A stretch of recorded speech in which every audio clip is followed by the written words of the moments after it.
नॉर्वेमध्ये एक मुलगा होता, बॅचलर लाईफ एन्जॉय करत होता. फॅमिलीपासून लांब एकटा एक पीजी घेऊन राहत होता. त्याला फार शौक होता की टॉईज, कार्स, जुन्या वस्तू गोळा करण्याचा. म्हणजे काही लोकांना घर म्युझियम सारखं सजवायला आवडतं ना, तसंच सगळ्या अँटिक वस्तू तो घरी आणायचा. पण एक दिवस त्याच्या नजरेला एक भारी विचित्र वस्तू दिसली. एक बाहुली, खूपच अजब दिसणारी. कुठल्या तरी गावाबाहेरच्या जुन्या दुकानात ती पडलेली होती. त्यानं दुकानदाराला विचारलं, ही बाहुली किती लावो? दुकानदार थोडा दचकला आणि म्हणाला, अरे काही नाही रे, तशीच घेऊन जा. तो म्हणाला, नाही नाही, मला आवडले म्हणल्यावर मी फुकट नाही नेणार. मग दुकानदाराने थोडे पैसे घेतले आणि ती बाहुली त्याच्या हातात दिली.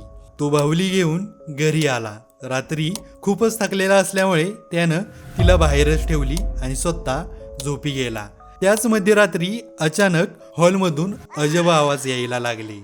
तो उठला, पाहायला गेला, पण समोर कुणीच नव्हतं. परत आला, पुन्हा तोच आवाज. दुसऱ्यांदा जाऊन पाहिलं तरी समोर कुणीच नाही. तिसऱ्यांदा मात्र त्याला शंका आली. म्हणून त्याने हॉलमध्ये एक कॅमेरा रेकॉर्डिंगसाठी सेट केला आणि जसं त्याने रेकॉर्डिंग चालू केलं, त्याला समोर जे दिसलं ते पाहून त्याच्या अंगावर काटाच उभा राहिला. कारण आवाज थेट त्या बाहुलीच्या जवळूनच येत होता.